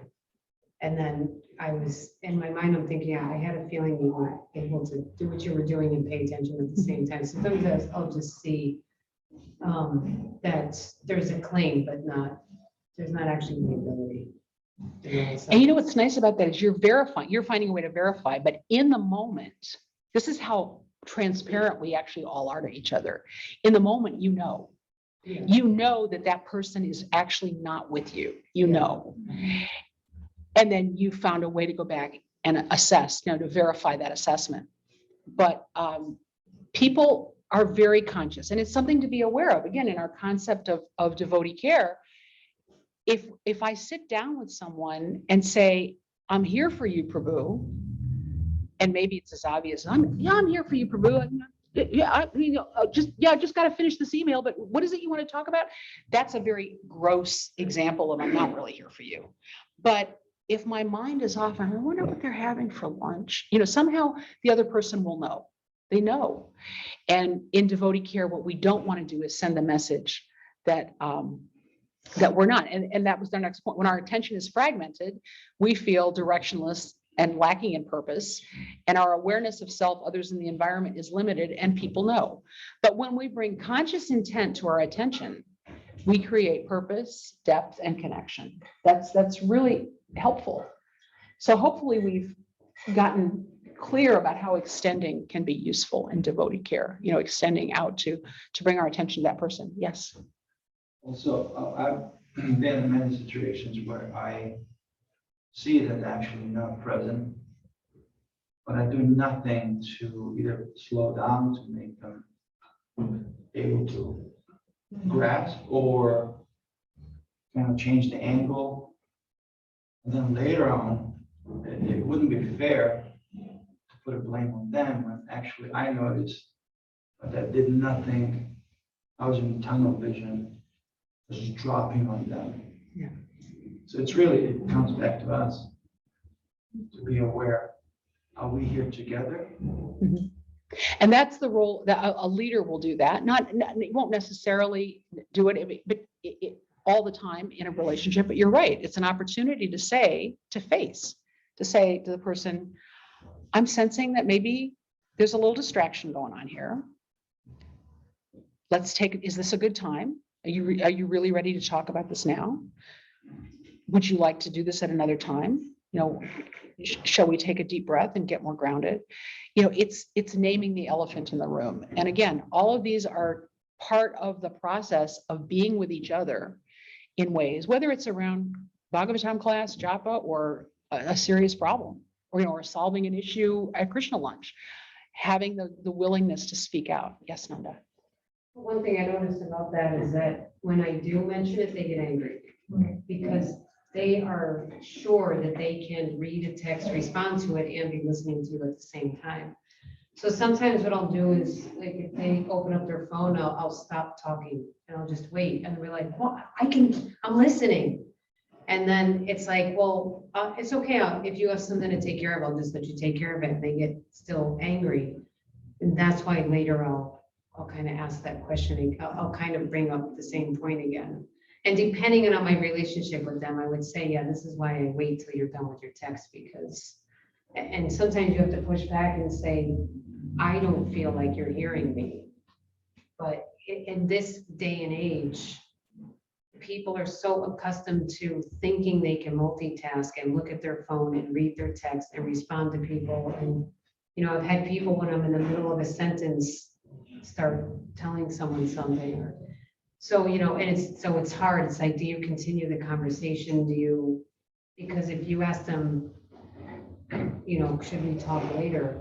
They start thinking you're accusing them of being inattentive, even though they may be. So it's a tough, Especially if they're It's a tough senior or one. they think they're senior. Well, and it's a perfect example actually of conditioning, because, you know, we're taught that our value lies in productivity. Yeah. We're taught that our value lies in, I need to get the next thing done. And a lot of this, while it's intuitive to our bodies and our understanding, and really is, I think so much of it is supportive of bhakti and a true exploration of bhakti. We are products of the environment that we've grown up in and that we're part of. And that environment says, get it done. There's a list here. The list is ever growing. Keep moving, do more, take on more. Why aren't you're slacking? Got to get this finished, got to get that finished, go faster. None of those things. And I mean, I think that's actually part of Maya's way of testing us. You know, are we willing to slow down enough to develop those relationships? Because, you know, without stopping, there's no relationship. There's just one more project. yeah. I was just thinking about like when I lived in India, if you just wanted to go to the neighbor's house to like ask if they had, you know, like some turmeric or something, because you're cooking and you realize you ran out, you know, then it's like you knock on the door and they're like, come in, sit down, you know, have a drink of water. And then when you're peacefully situated and you're comfortable, then they won't even let you ask. They won't even like you, okay, just sit down. Like they won't let you ask what it is until like everything's good. And then they'll, you know, you're drinking the water, they said some sweet words and all that. And they're like, so, and can we help you with something? You know, like, what is it that you need? What is it that we can help you with? And it's just really nice, you know, like in one sense it's frustrating because like as Westerners, we're like, I have a turmeric, but like, you know, but they have the culture. It's like there's a culture of being present and like just, you know, just, okay, we're putting aside everything else right now and we're just gonna, you know, we're gonna connect. We're just going to, the culture is organized in such a way that you have to just connect. And it's a nice etiquette. It's a nice, and that's again, so extending, we do this, is an embodied commitment to deep listening. Listening, of course, is important in devotee care. I wanted to get to this because the spectrum of listening behavior. So, you know, we were talking about all the different ways that people say they can multitask. I didn't put multitask, but, you know, there's ignoring, there's pretend listening, there's select listening. You know, okay, I'm listening to you, but I'm kind of working on this too. There's attentive listening. Then we get to the good stuff, the empathic listening. That's the really, you begin to hear things that show how much you care about the person. And often some of this listening, I can tell you as a coach that some of this listening happens below the words. In other words, somebody says something, but I hear a whole nother dialogue underneath the words, which allows me to ask a question that will then create a whole different level of dialogue. Can you explain generative? Generative listening, generative is the point at which when we're truly listening to each other, something emerges from that, something is created out of that. It's where nobody's forcing a solution or pushing an idea, but the listening is so deep and it evokes such a complete response that things start to happen. Something is created out of that. That's generative. So it's a really different way of listening. And I think we probably, I put it on the spectrum, but empathic listening is probably the best. You know, I mean, obviously attentive listening, but empathic is where the person really feels heard. And that's actually, centering and listening create presence, slow down. So we don't slow down. We're always rushing to the next thing. there's a communication skill template or model that is used in some of the teaching I do at Federal Executive Institute that it talks about this model of having a conversation, and it begins with listening. And often we move from listening to straight off to feedback. I want to give you feedback. I want to tell you what the answer is. Let's just do it. When we do that, though, we miss out on the impact on the person who wants to be heard. Kind of, again, coming back to your experience, is that it's negative. It sort of detracts from what they really wanted. Real listening makes the other person feel heard and valued. That's the impact. Once that person has been heard and valued, then we can inquire. From listening, we can add inquiry in an open framework. And that inquiry will provide information. And information, as we're sharing that information, may help us shift perspectives. I might think that the person was upset about this or was behaving a certain way. Now I suddenly have a different perspective because I'm hearing what's really going on. They may have a different perspective as they're sharing it, and I'm asking open-ended questions to help them rejigger their perspective on what's happening. And then from that inquiry, you can move to feedback, where the impact or the outcome is closure, a form of closure and an answer. But none of that kind of inquiry and information sharing and closure don't happen unless I take that first moment in the model, that capsule of listening. Hopefully listening at least attentively, maybe empathically, maybe even in a generative sense. I mean, sometimes that does happen. Things just really start taking off, because that listening is what makes the person feel heard and valued. And I'm focusing on this listening thing a lot and some of these activities, because for me, devotee care ultimately often involves someone just wants to be seen. They want to be seen. They want to know that they aren't just a cog in the wheel. I'm the person in the line today who's supposed to serve out the salad or pour the salad dressing, and that's all I am to anybody. And just getting off that rote wheel, that hamster wheel. It's about how do I convey to the other person that they matter. And what I have found in my own world is that listening goes a remarkably long way to doing that. Yeah. I know he's listening. He's getting a little tired. It's all right. But anyway, so I'm not going to do the ethical dilemma. So we started off with brain versus heart. It's brain and heart, right? The idea of these exercises, the idea of the couple of things I've led you to in terms of getting grounded and making space, being present, is about being able to pay attention to the sensations, to the inner signals that our bodies are telling us and giving us about what's happening with us and what's happening with the other person.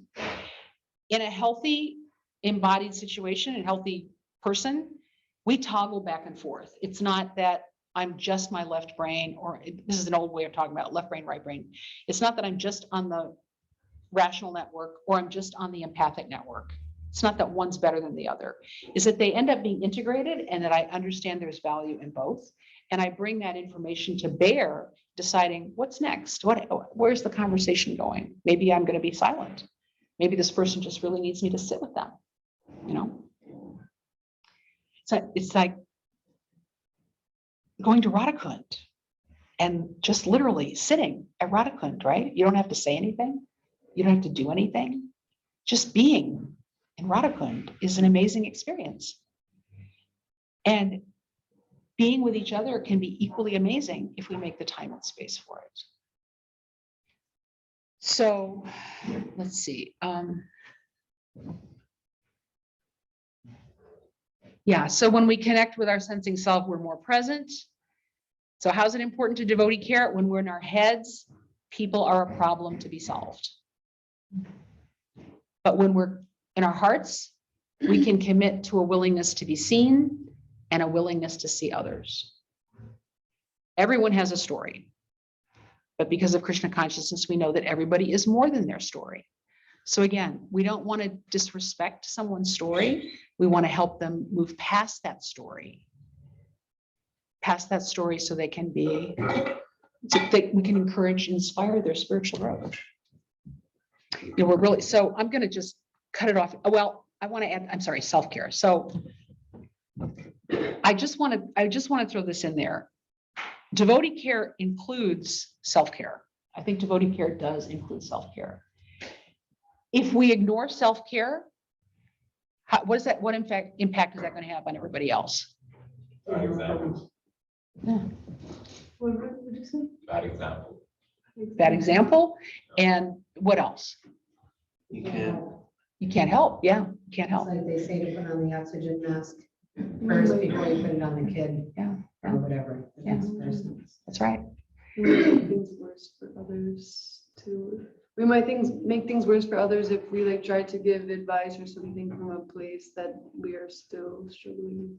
Yeah, we can actually do damage. I mean, aside from the fact that someone's not going to feel heard or cared for, you're going to sort of do the contrary of what you thought you were doing by sitting down with this person. You could actually end up doing damage to that person.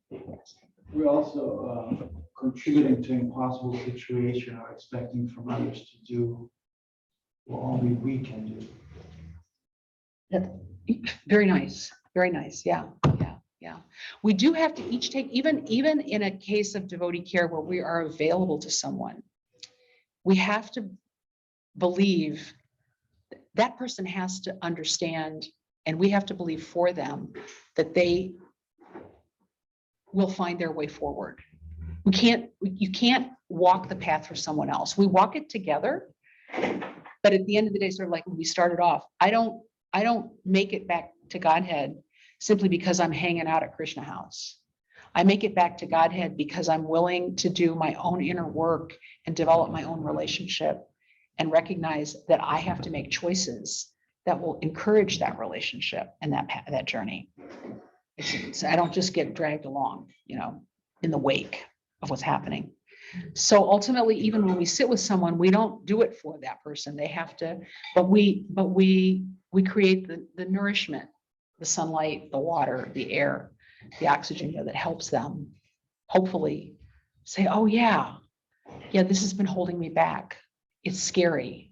I don't want to go through it alone. I need to tell somebody about it, or whatever it happens to be. So self-care helps our relationships. It helps in devotee care, and it helps us in our Krishna consciousness. So don't think that, even though we didn't spend a lot of time talking about it, don't make the mistake of thinking that devotee care involves everybody but me. It's not selfish. It's not irresponsible to know that you need to take time to also deal with what's happening for you. So any takeaways? While we're doing takeaways, can you go back a couple slides? There was one more thing I wanted to write down. Which one? Another one? Yes. Oh, so she's listening to me going, okay, now I'm going to take notes. So does anyone have any takeaways from this where we've really had time? Yes, prabhu. My takeaway is that so much depends on balance, like not too far this way, too far that way. Just kind of being centered as much as possible. Thank you so much. That's nice. Yeah.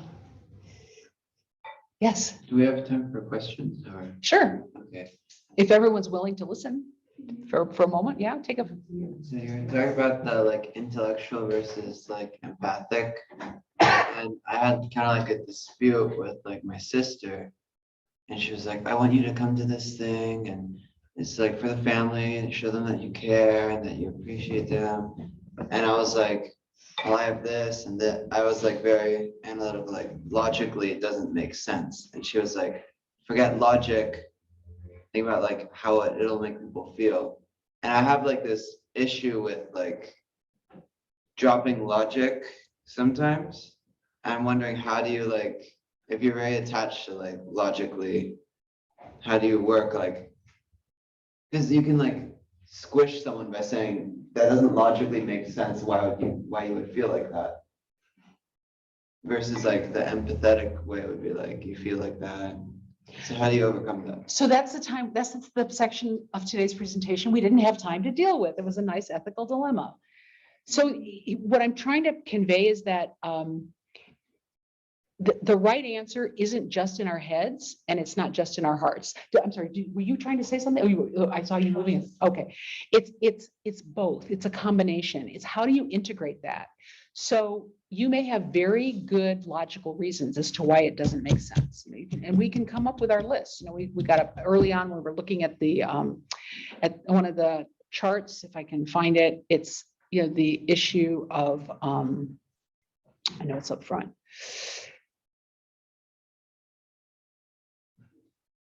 Oh, at least I had it. Now I don't, of course I don't have it now. Is that it creates lists. There it is. Here we go. Analytic, evidence, arguments, logical analysis, data info, scientific, divorce from emotion, lists, plans, blueprints. We got that. It sounds like you've got that down. You understand how that works. And it's reassuring. It gives you good information. The idea of some of the exercises we've done today is to help us appreciate that there's a whole nother set of information. Sounds like the information your sister was referring to, the information about, but it's going to hurt people. It's going to break their hearts. It's going to upset them that you're not there. This is the empathic information. What's the story? What's the emotion? What's the connection? What's the personal element of this? How is it linked to emotion? And in a healthy decision-making process, we at least are aware. You may end up saying, it's just not, at the end of the day, I can't make it work. But in a good, healthy decision, you try to spend a little time with the empathic network so you can say, I understand that. That has some value. How do I weigh the value, the sensations that are coming up for me and the value of being there with my family against this list? How, and how those two factor into your decision-making is personal, of course. But the idea is to recognize that that's also an important element of the decision-making, that it's not one or the other. Any more than it's hard always. You don't just say, oh, but I feel like it, so I'm going to do it. Doesn't make sense, but yeah. Yes. I would say to employ your logic, it's another logical consideration. The logic is your family would appreciate it. So you can still use your logical brain and say, logically, I have this to do, but logically that's important. Because it's still logic. And because what you're saying is don't be overly sentimental, but to not be sentimental can also mean that you have emotions, but you can still use logic to suss everything out, what you were just saying. So you could say, logically speaking, it's important for the family that I go. Right? And if that is a helpful way of analyzing it, yeah, I'm going to encourage you to give yourself some space to explore the idea of empathic decision-making as well, simply because over a lifetime, being able to tune into that other side is going to add a lot of depth to your conversations and to your relationships. But ultimately you have to, what works for you is what works for you. But I think, and especially when it comes to things like devotee care and caring for each other and caring for ourselves, if we are constantly hard on ourselves, this is what the list says, this is what I must do, things get lost in translation.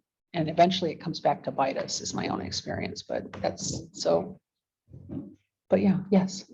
So like kind of trying to find that balance between the logic and empathy, using Arjuna's case, would it be like finding that balance? Would that be something maybe like getting creative in a way of like, I logically have these things to do. My heart wants to be with my family, but maybe like I'm here and they're there. Maybe I can like send something that's, shows that I care, like write a letter or something, or try to like get creative and like, do that. Is that like a nice way of being like balanced? That's a solution. I'm not gonna, I mean, everyone has to find their solutions. I don't want to give solutions. I just want to encourage you to believe that there's another way of filtering information. And again, it's not unnatural that a lot of us in this part of the world think that our brains have all the answers. And the idea of today is, guys, there's more. And when you're trying to be available to somebody, if you just get into the list, like what happened to Prabhupada Priya, well, we know what needs to happen. Knock, knock, knock, get in the car. We're going to go do this, we're going to get that, and you're going to be squared away. But in fact, maybe you needed those things. I don't know, maybe you didn't, but you needed something else. And that got lost in the shuffle. So, yes. I got from this class is that I can trust in like the process of reciprocation. You know, like as much as I put into somebody, as much energy and love I put into somebody, I probably inspire them and motivate them to give that to somebody else, and it'll come back around. So that's what I think. It's just like So nice. trust. That you want to be an example. Yeah. Yeah, thanks. Did I see your hand up again? Yeah.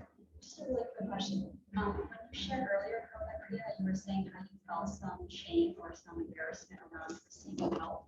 And I'm curious how to help ourselves and others be receptive to receiving love and care, because sometimes there can be a block or we can feel embarrassed or shamed, so, you know, to ask for help and so on. Yeah, it's hard. For a lot of us, it's hard to receive. It's easier to give. And all I can say is from my own experience that when you are sitting with, or you're aware of, because we are so aware, we're always aware of the person in our community who seems open, or who seems rooted and open and expansive and accepting. And I found in my own experience that example, that model, that energy helps me learn to step outside of my comfort zone, to give ourselves permission. We sometimes can give ourselves permission to do things when we see others willing to give us that permission. And so again, these practices and the ability to sit with someone in a way that will that reflects back to them that it's okay, can sometimes allow them to have that permission. What I often say to clients is, the problem is that one size doesn't fit all. The problem is that when I go in and I think, well, this is what worked for me, so this is what you need, that the zucchini doesn't ripen at the same rate as the peaches. And the peaches don't ripen at the same rate as the tomato. And the sunflower grows at a different rate than the oak tree. And so if I presume to say, why aren't you a sunflower? Well, actually, Radhanath Swami uses a really nice example. He says, if I'm judging the fish on its ability to climb a tree, the fish is going to spend its whole life thinking it's stupid. The fish isn't designed to climb a tree. Fish swims, right? The idea of devotee care and the idea of being present to others is that we actually are willing to be a mirror to allow them to see themselves in the perfect, acceptable way that we are letting ourselves see them. That we not, instead of judging and thinking, look what's wrong with you. Oh my God, you can't do that, right? You think you can't, you really can't do that, right? Boy, let me tell you, you can't. When we're willing to be more open and reflective of what's positive, we actually give people permission to grow. And when we give people permission to grow that way, we're also, as Giriraj Swami said so nicely about Srila Prabhupada, we're encouraging their bhakti creeper. We're encouraging their spiritual growth. We're not shutting them down, but we're finding a way to inspire them to keep going in spite of these challenges that Krishna may have put in their path. And we're giving ourselves some permission too. Oh, wow, yes. Are you guys okay with going a little bit beyond 1 o'clock here? Yeah? Okay, quick. Yeah, go ahead. You're talking earlier about how Krishna says, I've given you this and do what you want. And you were talking about detachment from people and you'd detach from, but you detach from their issue or whatever, but you don't detach from them. You detach from the outcome. Remember, Detach from the Krishna's in charge of the outcome, right? Mhm. So we're not attached, when we're attached to the outcome, it's coming out of our own sense of wanting to be the proprietor and the controller. I did like this. I cut all those vegetables up perfectly. And I want that dish to be looking exactly the way it looks. And then Nanda says, I'm not using carrots in this dish, you know? But what do you mean? I cut those carrots up. I want those carrots in there. No, I'm not, I do my service, I do the work. But in doing that, it doesn't mean that I detach from Nanda and say, well, what's wrong with you? Well, I don't want to talk to you anymore because you didn't use my carrots. You know, this is a stupid example, but. I found that like, I'm like there for someone and they're like, I have this issue, can I just like tell you it? And then it happens, and then it happens again, and then 3 days later, it's again. And it's like, I'm trying to detach, but I'm just like, I give up on you. I give up on you, the person. I don't give up on like the outcome of my association. Like, because I'm like, oh, they're gonna feel better after they share this with me, or oh, they're gonna be able to make steps to go forward, and then they don't. And I'm just like, okay, I give up on you. So, And that's a case where, I know, Nanda, you've had some experience with this too, of people who do like that. I do it, where you can say to the person, you know, I'm wanting to be supportive. I know you needed to talk about this. And I'm noticing that you talk about the same thing every time we speak. And, you know, it's every day or it's every other day. So what do you want to do to make changes? What do you want to do differently? That's where we start to inquire a little bit, you know, that we've now been accessible, we've been available to the person. But the idea isn't to say, oh, so you can come bitch to me anytime you want to, because, you know, it's just going to continue, encourage them to stay in the same stuff over and over and over. You have anything you want to add to that? Is that? Yeah, I mean, yeah, just like you said, that pattern, you see well, a couple of things. One is that habits are hard to break. Especially hard to break, and people are conditioned and they're controlled by their senses. And so they're going to keep making the same mistake a few times. Some of them may try harder than others not to, but that is that question when they come back, just say, okay, well, we had spoken about this. Do you remember what we talked about? Or what did you think about what I said last time? Instead of repeating yourself over and over and over, it's just to say, well, we talked about this before. What did you have any experiences? Like, how do you feel you can, like you said, do you want to start applying the things that we talked about? Or what can I help you to do? Apply the things we already talked about. And then if they're unable to, it's just, well, there's only, that's the part where you're not attached to the outcome. They have to decide that they want to do something about it. Otherwise, they're just wallowing and they're acting helpless. And they keep coming to you for help, but they're not taking it. and if they don't, what do you do? If they don't, just, you know, there's not much more you can do. You may say, we've had this conversation. What else can I do to help you? I need to see you make some steps. I need to see you take some action or make some effort. And then I'm happy to help you along the way, but I have to see that there's some effort being made, or that, you know, not that just it's a repeat conversation. You know, they keep bringing up the same points. Sometimes I'll ask, like, do you remember, you had brought up this point before, do you remember what our conclusion was? And because what happens is it's like once they get that momentum, they won't stop. So it's almost like you're kind of putting on the brakes, just like, do you actually remember what we had talked about for this? And it actually makes them stop and think, oh yeah, okay, so we talked about doing this. Okay. So then it's like, you want to apply it. So it kind of slows it down, and it gets them to the point where this conversation won't go any further until I start making an effort. It's not going to go any further because I'm not going to rediscuss it, and I'm not going to try to just word it in different ways, but just to say, you know, where do you want to take it from here? You don't want to be an enabler. And at some point, Yeah. if someone is coming to you saying, oh, I love talking to Prabhu because I can say, you keep talking about how much this bothers me. And it's like, oh yeah, poor you. Then we become enablers. We're not solving anything. We're not helping anybody.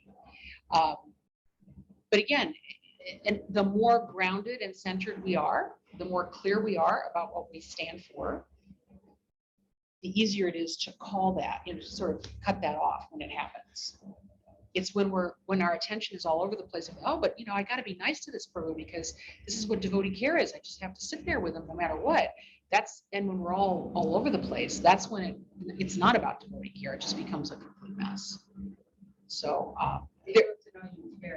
yeah. Because sometimes people just get frustrated, and just like, we already talked about this, just leave me alone, or we already talked about this, like, what's wrong with you? And that's not, that's the dismissive, what's your problem? What do you mean? Can't you get through this? We've talked about it already. You know what the issue is, deal with it. That's not a loving exchange.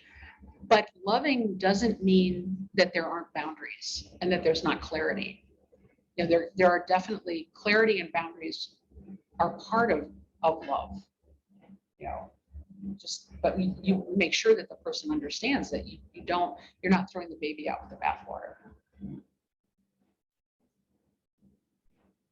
I think that there may have been some other questions, but Prabhu's, it's 1:20. I feel terrible about keeping you. So. So much, really awesome. Yeah.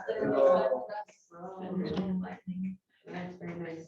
I just. Sounds like there's a need for part 2. Yeah. Yeah. Every day we need this. So stop share. How do I stop Oh, yeah. taping stuff? Stop recording.